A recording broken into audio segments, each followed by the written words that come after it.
Hello students, welcome to the Analyst dated 29th of January 2024. Today we'll look at 4 important articles from the Indian Express and the Hindu.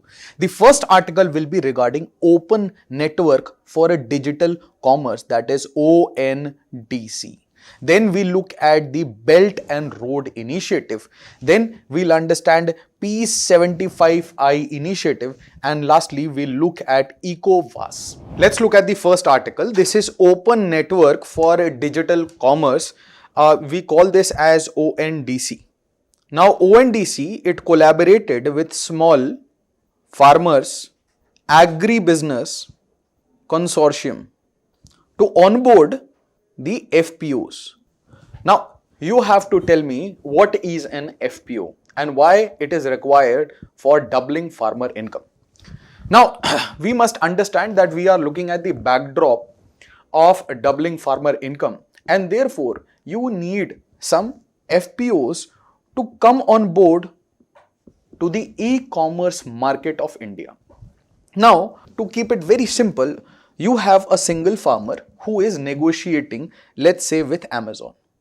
Rather than a single farmer, if I have, let's say, a group of farmers, and I can create an entity which is called an FPO, Farmer Producer Organization.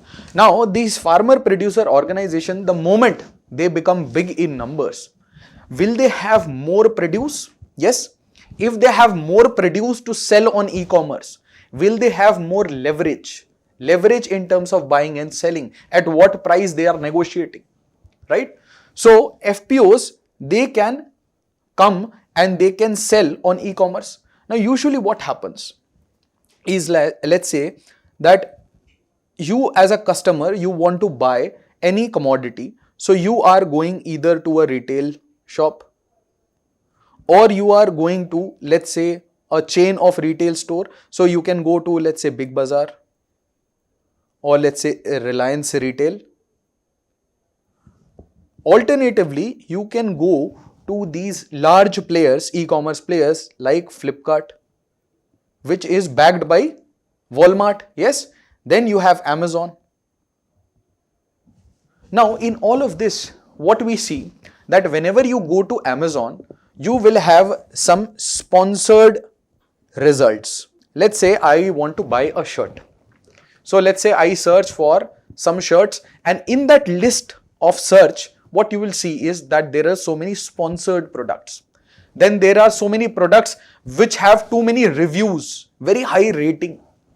Surprisingly, what has happened that the products which are highly rated, the same products, the copy of the same products is now being sold by these players like Flipkart, like Amazon.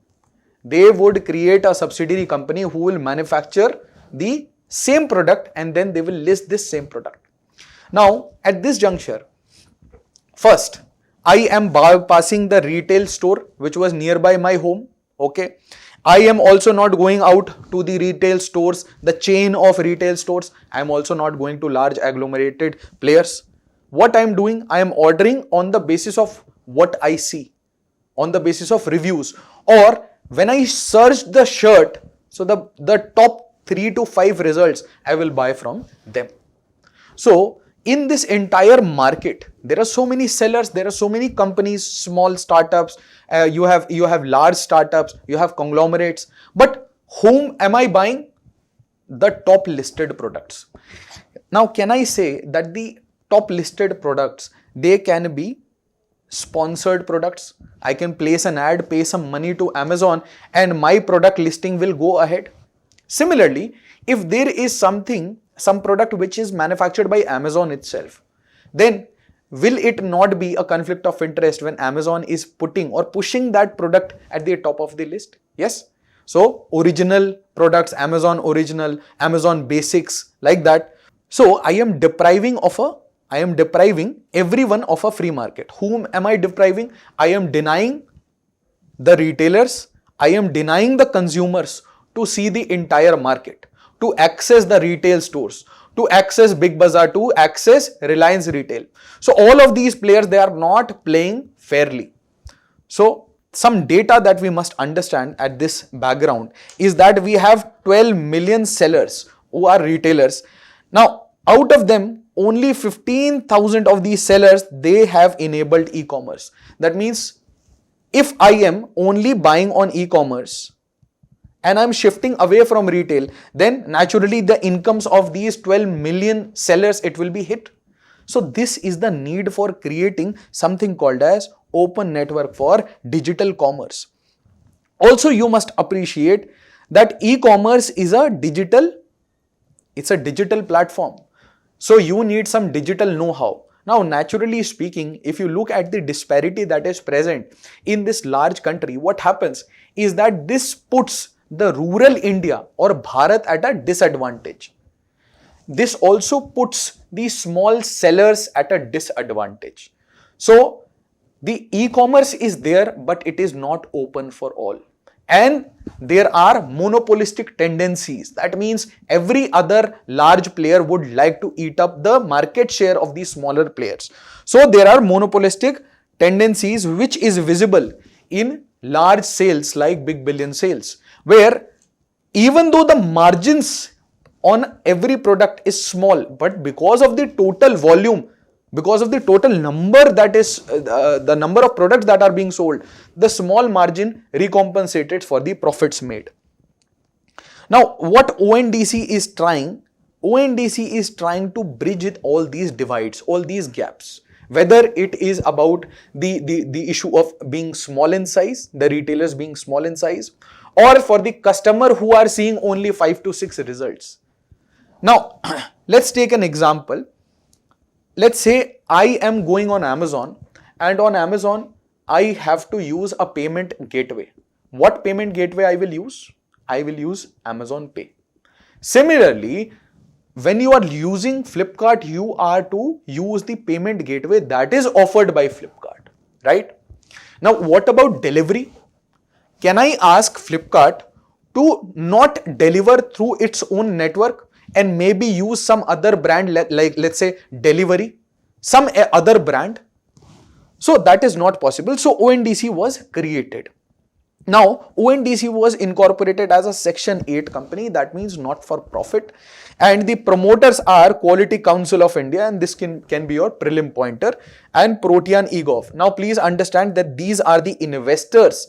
These are the other investors in this ONDC. So you have the top banks like HDFC, ICICI, they are participating along with the public sector banks like Bank of India, SBI, along with the National Stock Exchange and the Bombay Stock Exchange. So all large players, they are playing as promoters in this Section 8 company. Now, we'll understand how it is different from the traditional e-commerce that we use. So I go to Amazon app, or I go to Flipkart, I search for a shirt. That shirt is, let's say, bought on the top 5 to 6 lists that I get. After sorting it out, I search for reviews, etc. and then I order. Once I order, Amazon or Flipkart, they will decide that who will deliver the product, who is the delivery partner. Amazon or Flipkart, they will decide who is the payment gateway. And usually it also happened that you have, so this is what? Is it an inventory based startup? Is it an inventory based e-commerce company? Inventory, that means is Amazon keeping all these shirts with itself, or is it a marketplace? The answer is that it's a marketplace. That means ideally anyone can come, list their product, and anyone can come and buy the product. It's simply a marketplace which connects the buyers and the sellers. But now what will happen? An Amazon subsidiary will have a company, let's say Appareo Retail, and this Appareo Retail will have to place bulk orders with Adit Birla Fashion, and they will get these shirts at a very cheap price. So over the period of time, what happens? That the company which are owned by Flipkart and Amazon, they have become the biggest seller on these platforms. In respective categories, I am not only talking about shirts. In any category that you see, you will see the products which are supported by these companies, they are becoming the biggest seller. So let's say I am now going to search a perfume. Any perfume I am looking at. Now let's say Amazon has invested in a startup, and this startup, it manufactures perfume. So will it not be listed at a higher position in the listing? The answer is yes. So again, this startup will be favored. So this is happening. Now, what is the alternative model that ONDC proposes? So ONDC says that whether you go on, let's say Paytm, you go on Zomato, you go on any other app and you seek ONDC services. Now, what ONDC services include? So let's say I want to buy a shirt. So I search shirt. So here all the retailers, the small shops, they can be visible.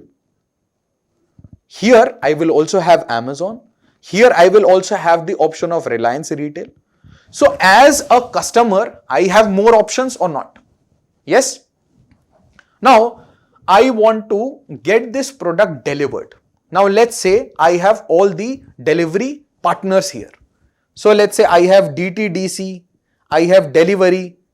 Now DTDC says that I will charge only 20 rupees and I will deliver in 2 days. Delivery, on the other hand, it says I will charge 45 rupees and I will deliver in 1 day. Now, based upon my choice as a customer, I am choosing that, okay, I will not pay 45, I will pay only 20 rupees and I will get it delivered in 2 days. I can mind 2 days, right? Then what will happen? Then I have to go for payment services.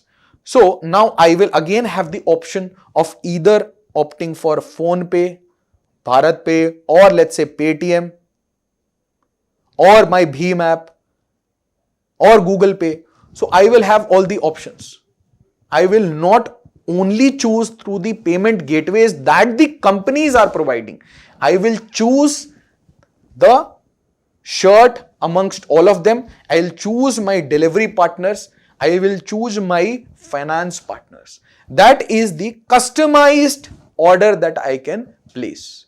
And that will do what? That will bring a lot of players in all these layers of e-commerce, and these players will compete with each other, and it will also give space to the smaller players, to the smaller startups, to our MSMEs also. So that is the simple explanation of ONDC. Now, ONDC, it simply is acting as a middleman, as a marketplace, where it is connecting the buyers and sellers. A very good example is UPI. So you are able to send anyone any amount of money. Okay, let's say I'm sending 5,000 rupees. So I can use the UPI ID of this person through any of the app, through Paytm, through Google Pay, through any app, through any, let's say Kotak Bank. So I'm using the Kotak Bank UPI to send my money. So any bank, any financial institution can be used to send this money. Similarly, ONDC is using all the players to place an order and to deliver it and to pay for it. Now, you can either access it through the apps that we have, or you can directly go it through the ONDC website or the application. Now, let's say I have the food section. Now, if you go on Zomato, so what happens?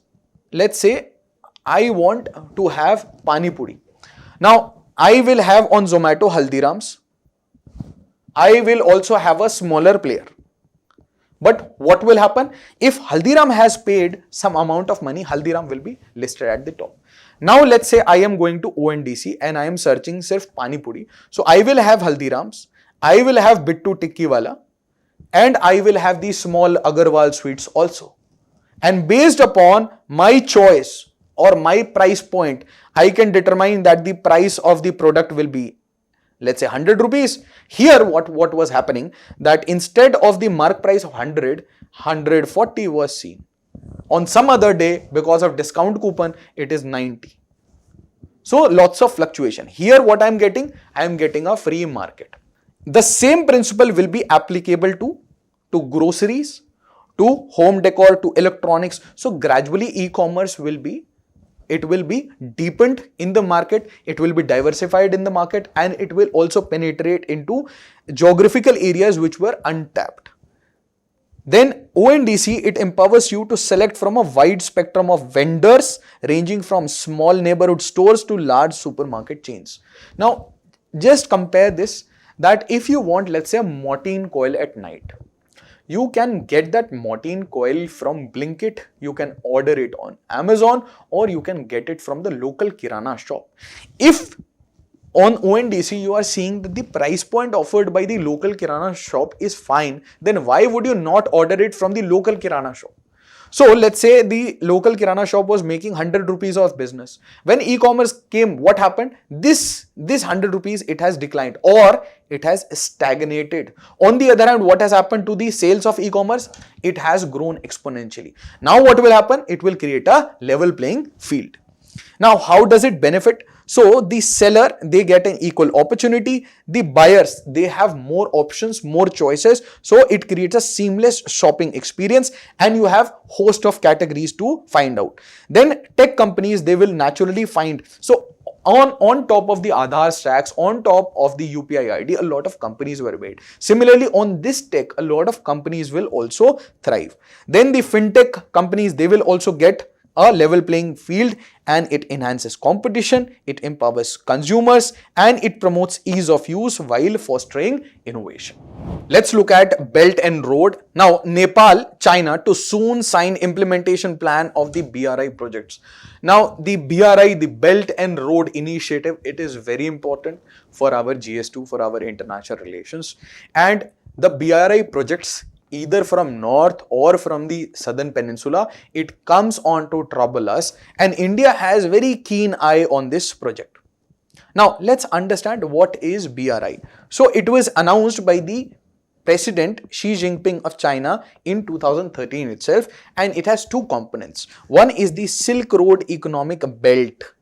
It has a Silk Road Economic Belt. The idea is to rejuvenate the ancient Silk Route and to develop some networks of roads, and along these roads you can have transit oriented development.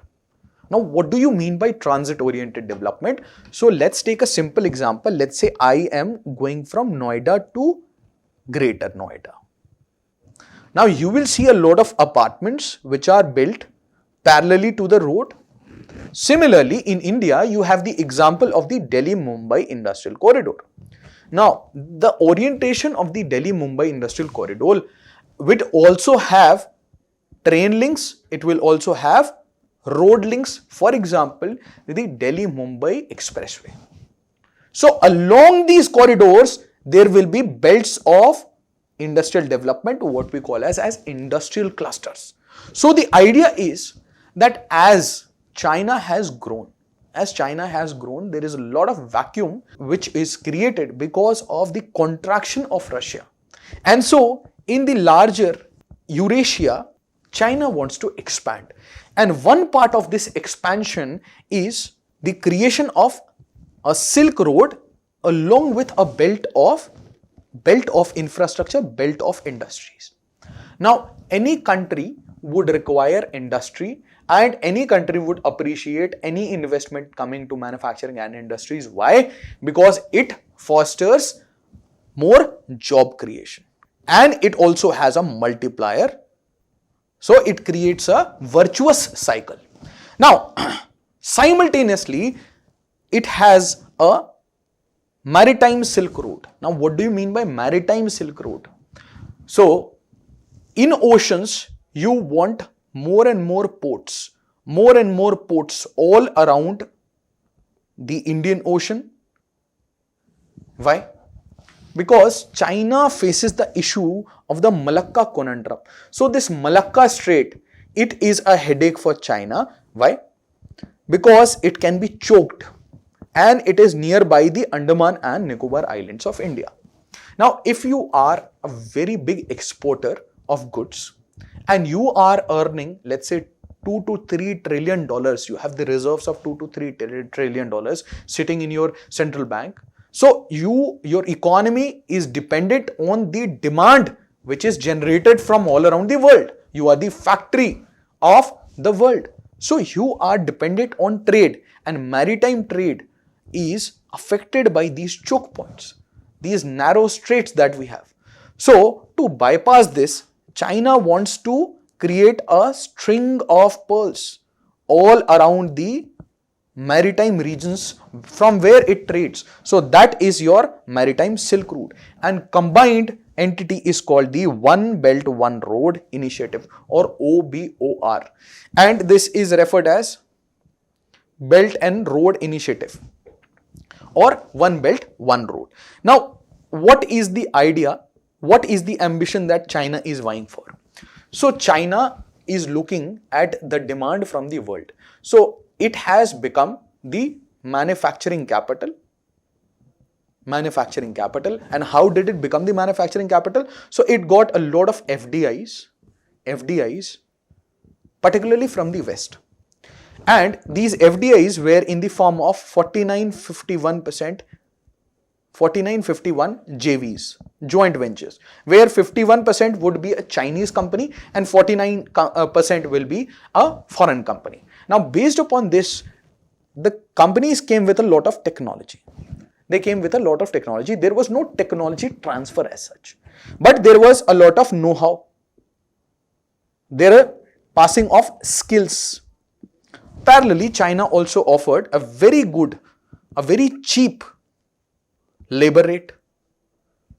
So what happened? That from across the globe, wherever there was rising labor prices, the large conglomerates, they started to move in China. And China gave these large land leases and favorable industrial policies, based upon which 2 to 3 decades of industrial and manufacturing growth. And then this manufacturing was linked to export. So first you have FDIs coming in. These FDIs, they created these manufacturing base, this industrial base, on top of which China became the largest exporter of the world. And so the world's consumption was essentially making China rich. Now, if you are exporting a lot, what do you get? You get a lot of forex reserves. Now, if you have $3 to $4 trillion of forex reserves, can you use these reserves to fund your global ambitions? They are looking at the Chinese century. And to create the Chinese century, what you want? You want to use your capital surplus, which was generated because of manufacturing and export-led growth. Then you must understand that at one point of time, China was exporting to the world, except for the setbacks that it has recently had due to COVID. Now, what happens is that if you are decreasing one source of income, then you need another source of income. Now you want more integration with newer countries, you want to diversify, you want to penetrate deeper markets. So let's say you have come to India, you are only available in the cities, but in the next leg of growth, you want to tap into the rural markets. So China wants to deepen its grip into countries like Nepal, into countries like Sri Lanka, into countries of Central Asia. So how better to do that? Simultaneously, there was a need.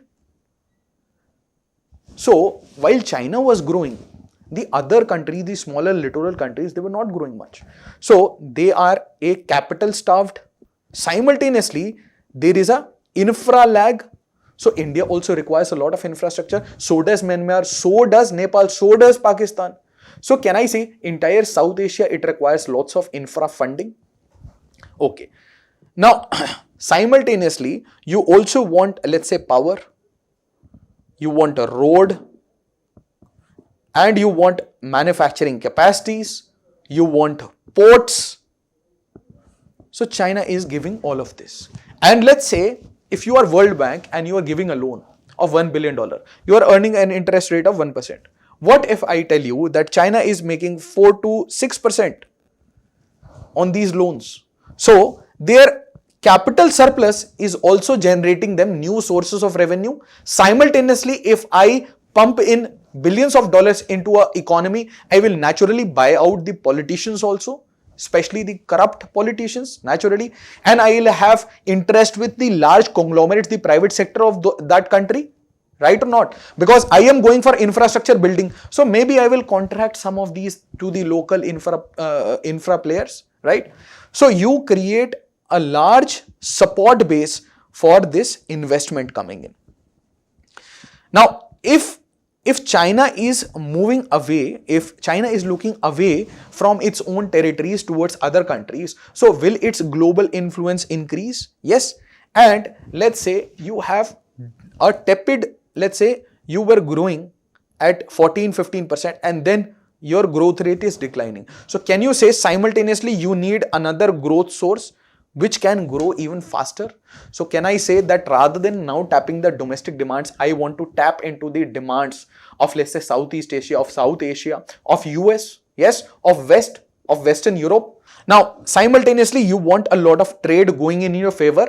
You want more exports, less imports to maintain that trade imbalance, and you need people to people connections. Why? Because we have a lot of mistrust about the Chinese culture, its governance, etc.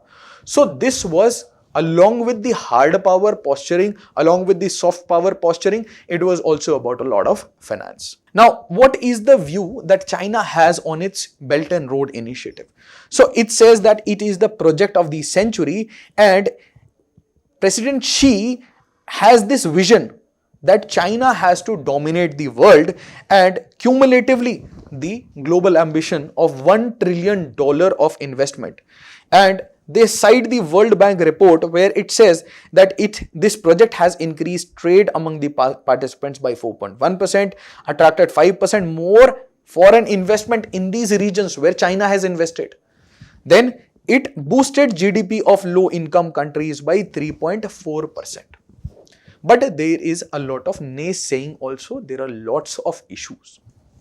Now, you must also understand that India is absolutely against the Belt and Road Initiative because of two factors. One is that one part of the Belt and Road is China-Pakistan Economic Corridor. Now, this China-Pakistan Economic Corridor, it passes through the Karakoram Mountains, through the Karakoram Pass. Now, Karakoram Mountains, they are part of India's Trans-Himalayas. So, if you are going through a territory which has been illegally held by Pakistan, through it you are passing, then you are essentially violating the territorial integrity and sovereignty of India. Point one. Point two is that you are always trying to buy out the smaller littoral countries around India, like Nepal, like Bangladesh, like Sri Lanka, like Myanmar.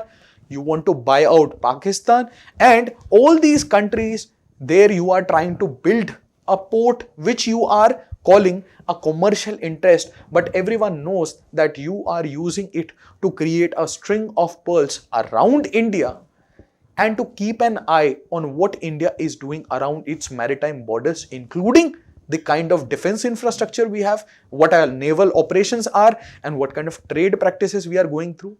So it is to essentially move to contain India's penetration deeper south into the Indian Ocean region, so that India does not become the only single dominant player in the Indian Ocean region.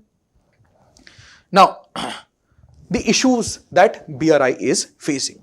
So, there is a slowdown in the economic growth, and with this slowdown comes the slowdown in the financing of BRI. Simultaneously, the taking up of BRI projects, they have also slowed down. Then Italy, it departed from the Belt and Road Initiative, and you are seeing that Europe is de-risking. So, Western Europe, the West, they are completely against this hegemonic tendencies of China, and China recently has become very proximate to Russia also. So the hegemonic tendencies of China is antithetical to Western interest, and so they are taking a de-risking effort to move away from trade with China, and they are looking at the China plus one strategy. They want alternatives. Rather than investing only in China, now they have started to diversify. They are looking at Laos, Cambodia, they are looking at Vietnam, they are looking at Bangladesh, India, all these countries they are investing. So same manufacturing, the flying geese model of manufacturing industries coming all the way from West. Now, rather than going to Shenzhen in China, they are coming to India. They are coming to other countries nearby China where you have similar labor rates and have the potential of exports. Then COVID-19 was also a very big irritant where we saw supply chain resilience initiatives. Why? Because these supply chains, they were being monopolized and there was a lot of nationalist tendencies which China was promoting. So randomly, if I am exporting, let's say semiconductors to you, and suddenly I stop during COVID. So what happens? It affects the electronic industry in other countries, right? Now, then there is the issue of debt trap diplomacy or checkbook diplomacy, where you are essentially employing capital. You are deploying your capital, and with this capital is linked a very high interest rate. And now you know that the other economy is not good enough to repay the debts. So instead of asking for repayments, what you ask? You ask for a strategic infrastructure. So first I finance your port, then I give you a $2 billion loan. You are not able to repay the loan. You are not able to process the interest payments. So what I ask, that instead of this loan, can I take your port, right? So that is your debt trap diplomacy. And that is why Malaysia cancelled 22 billion worth of BRI projects, citing that you have inflated the prices of these projects. Then there is inflexibility in the BRI contracts with limited debt cancellation or restructuring options. And most importantly, the China-Pakistan economic corridor and the string of pearls. That is why the Belt and Road Initiative, for every UPSC aspirant, you should keep a keen eye on topics which are associated with the BRI project. Let's look at P75I. Now, Germany is seeking an intergovernmental deal for submarines with India, and you can take an example of intergovernmental deal. Let's say with in the case of Dassault's Rafale that we bought. So it was an intergovernmental deal between the government of India and government of France.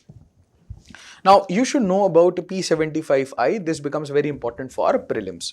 Now, this is nothing but a submarine acquisition program which was started in 1997, and it comes under India's Ministry of Defense. Now, over the period of time, it has gone through many changes naturally. And what are we trying to acquire? We are trying to acquire 6 conventionally powered attack submarines which are based on diesel electric power. They are to replace the Sindhu Ghosh class of submarines, and you have international naval firms along with domestic firms which are participating. Now, the idea is that this is under Make in India, and you have to take up a strategic partnership model wherein, let's say, a project is given to ThyssenKrupp, that is TKMS.